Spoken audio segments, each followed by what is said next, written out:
Bismillahirrahmanirrahim. Assalamualaikum warahmatullahi wabarakatuh. Ya, perkenalkan, saya Ibu Surtiningsih dan saya diberikan kesempatan untuk bergabung di pengajaran keselamatan kerja, dan di sini saya memegang materi terkait bahan berbahaya dan beracun atau kita sering kenal dengan B3. Dimana kita tahu sendiri apa itu B3.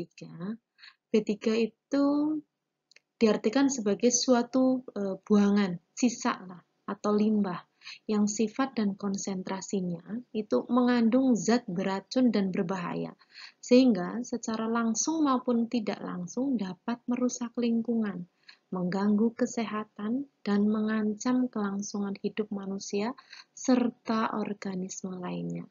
Nah, limbah B3 bukan hanya dapat dihasilkan dari kegiatan industri, tetapi juga banyak sekarang limbah itu limbah rumah tangga. Jadi kalau kita pakai sabun cuci piring, kita pakai rinso, kita pakai pewangi ruangan, itu masuk juga dalam limbah B3. Ya, Peraturan Pemerintah Nomor 101 Tahun 2014 tentang pengelolaan limbah, bahan berbahaya dan beracun mendefinisikan, ya sebenarnya hampir sama definisinya. Artinya bahan berbahaya dan beracun atau B3 sebagai mau itu zat, energi, dan atau, ya kalau ada dan atau itu bisa salah satunya, atau dia mengandung dua-duanya, komponen lain yang karena sifat, konsentrasi, dan atau jumlahnya baik langsung maupun tidak langsung dapat mencemarkan dan atau merusak lingkungan hidup dan atau membahayakan lingkungan hidup, kesehatan, serta lingkungan hidup manusia dan makhluk hidup lainnya. Jika kalian sering melihat, tadinya ada sawah produktif misalkan, tapi tiba-tiba ada berdiri limbah di sekitarnya. Tiba-tiba di sawah itu jadi pohon padinya gampang mati, kemudian ada sebagian yang mungkin rusak, menguning, dan lain sebagainya. Ini sebenarnya perlu diidentifikasi, siapa tahu area itu memang sudah tercemar dengan limbah, ya. Oke, sekarang limbah B3 yang mungkin sering banget bisa kita lihat di rumah, ya. Kalau kalian di rumah pasti sering banget, dan kita tidak pernah berpikir bahwa ternyata ini adalah limbah B3 yang bisa jadi itu merusak lingkungan, ya. Beberapa contohnya nih, contohnya yang dihasilkan rumah tangga. Ini saya kasih contoh rumah tangga biar nanti kita juga ternyata ini B3 ya gitu ya.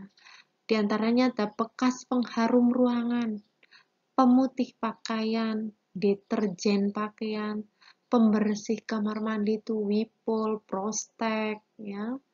Ya itu merek-mereknya ya. Kemudian deterjen apapun itu karena dia mengandung busa yang berdeterjen, itu mau sabun mandi, mau sabun cuci piring ya, ataupun sabun cuci baju itu mengandung deterjen ya. Itu juga termasuk limbah. Pembersih kamar mandi, kemudian pembersih kaca dan jendela, pembersih lantai, pengkilat kayu, pembersih oven, membasmi serangga, misalnya baygon atau lain sebagainya yang membersihkan serangga, lem, perekat, hairspray, dan batu baterai itu merupakan limbah B3 yang dihasilkan oleh rumah tangga. Belum lagi limbah-limbah jelas cairan, gas, ataupun lainnya yang dikeluarkan oleh industri yang berakibat bisa menjadi limbah. Coba kita perhatikan di sini limbah dikategorikan menjadi 3.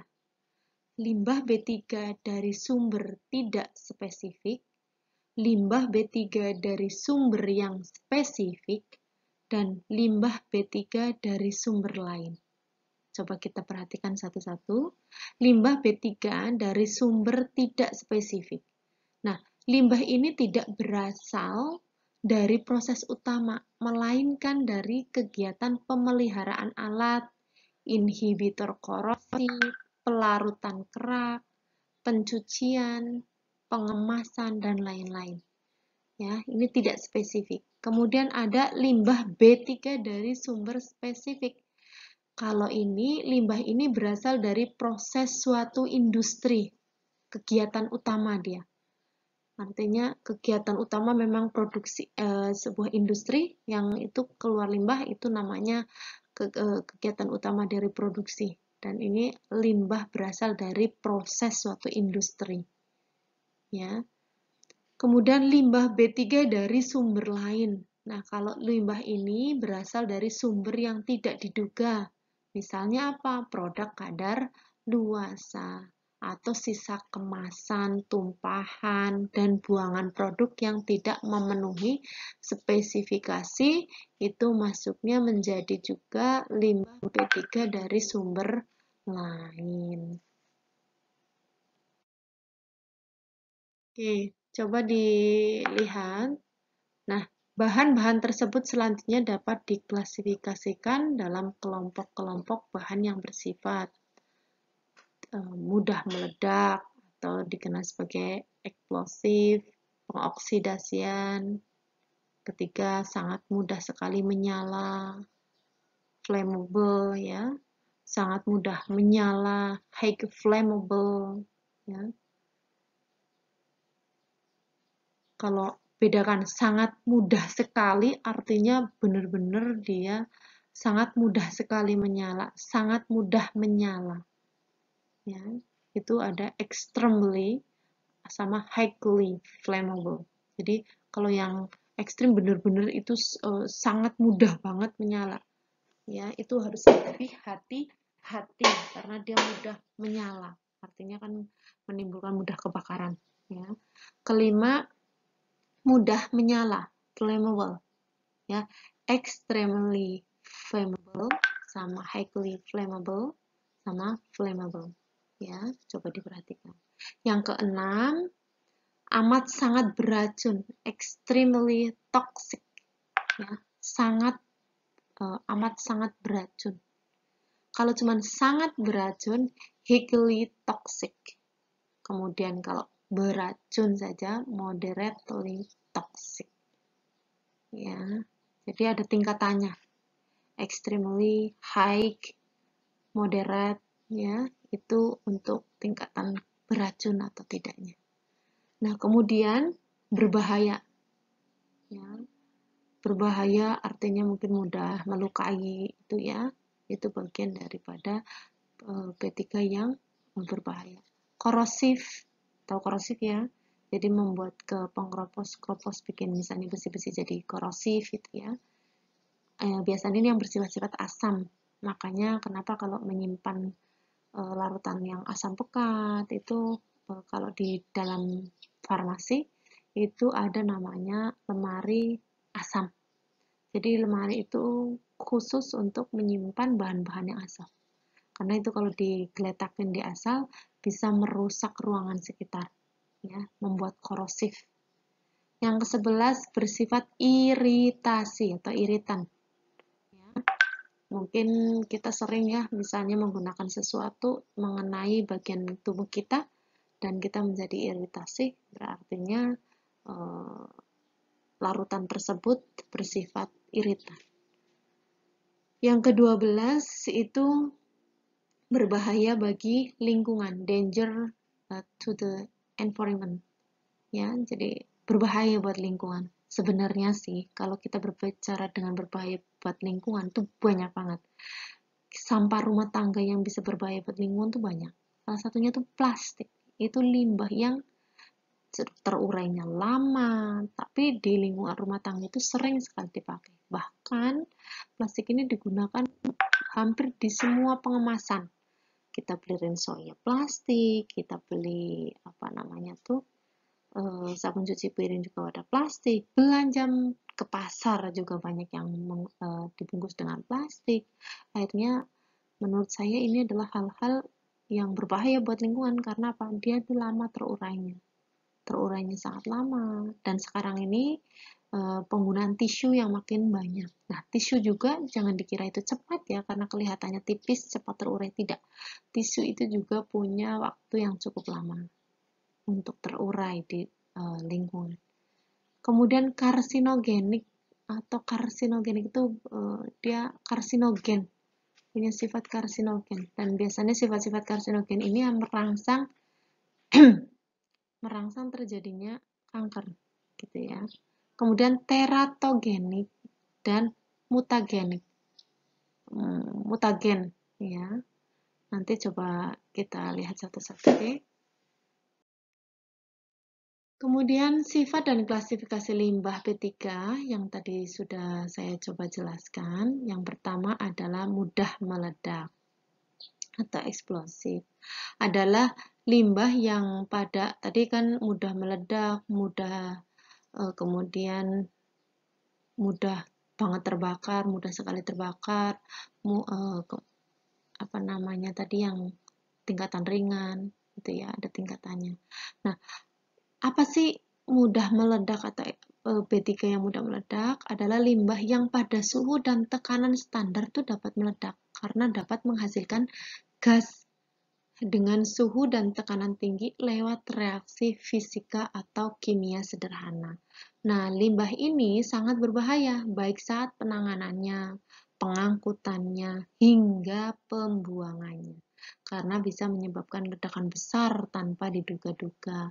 Adapun contoh limbah B3 dengan sifat mudah meledak misalnya limbah bahan eksplosif dan limbah laboratorium seperti asam perikat, TNT, amonium nitrat, nitroselulosa, ya.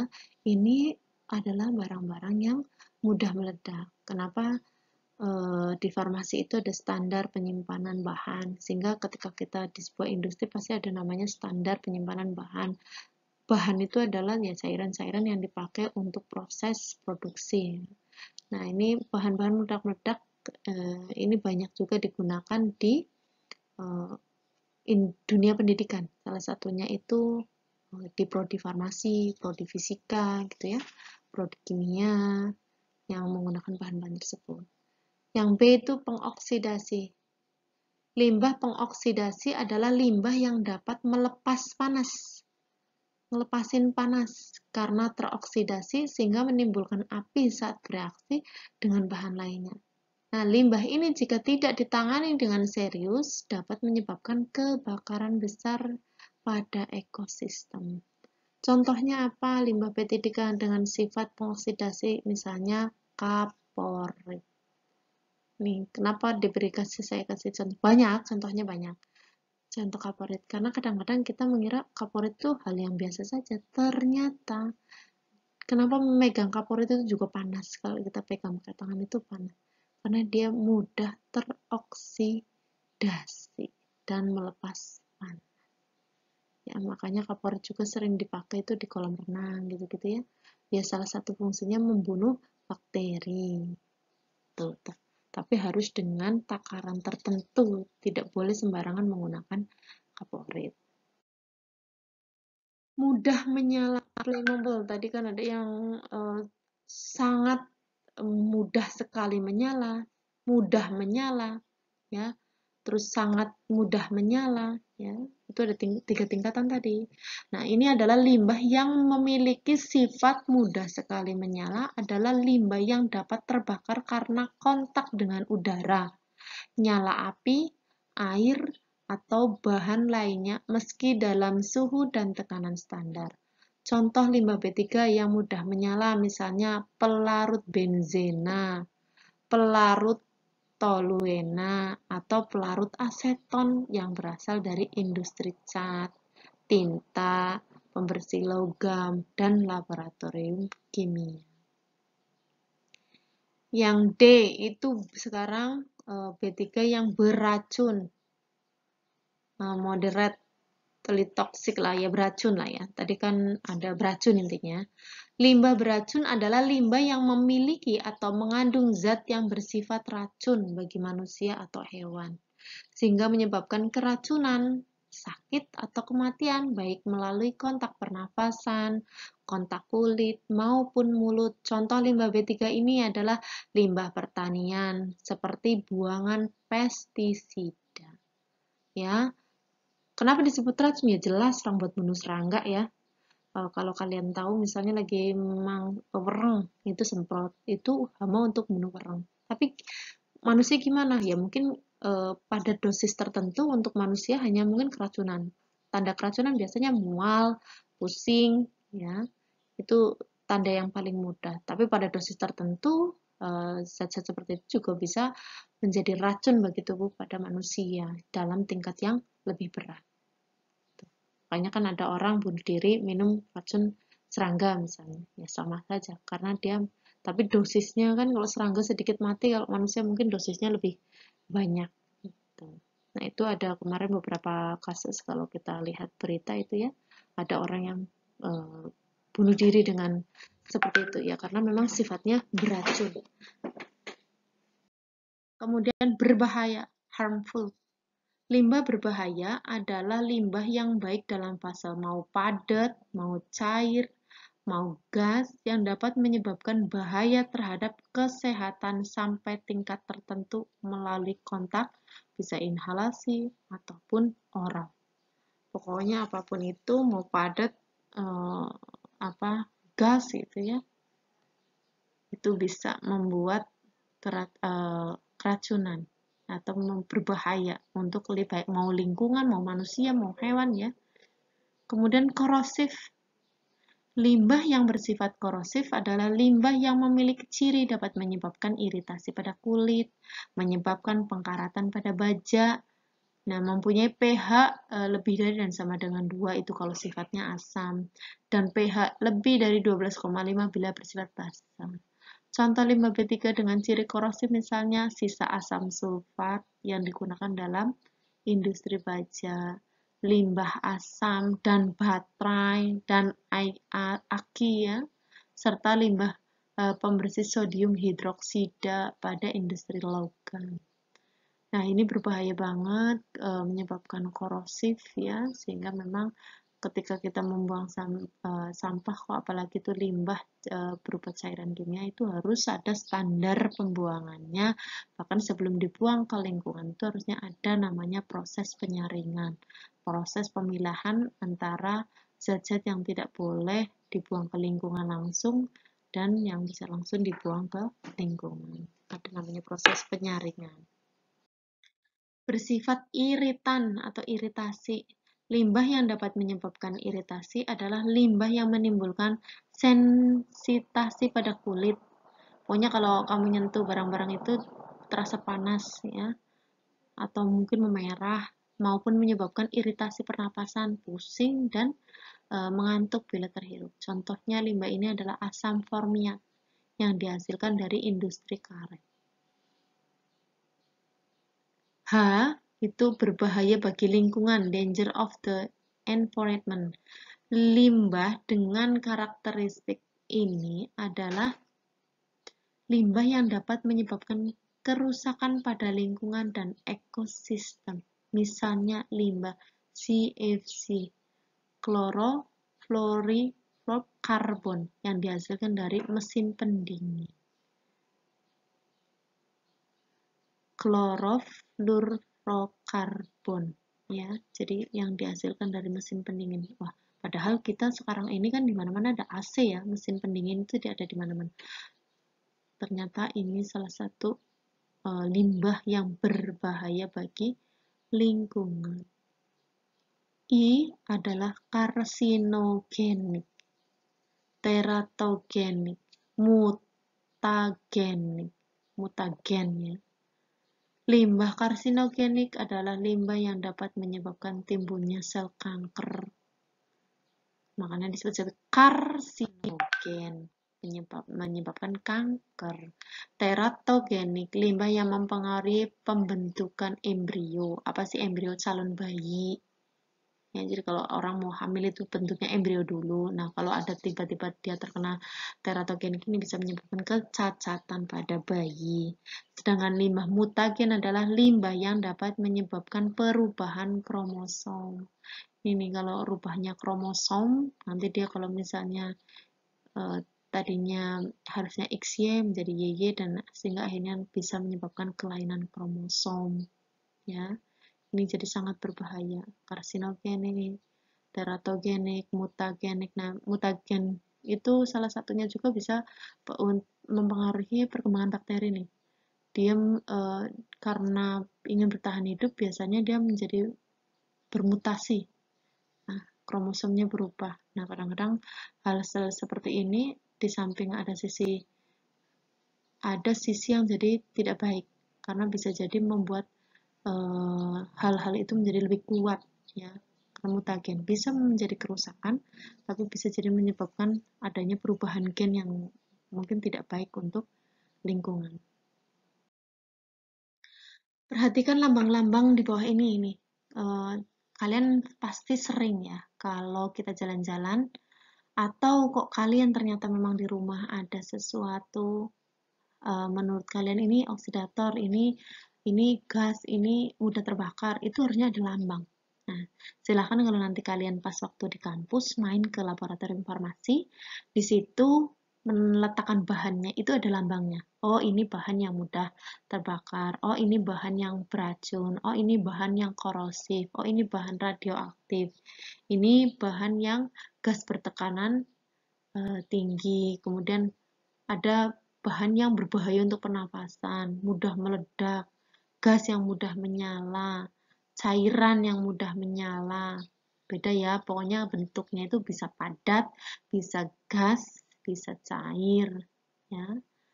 Kemudian oksigen, ya, oksidator, ada lambang berbahaya, mudah terbakar, zat padat mudah terbakar,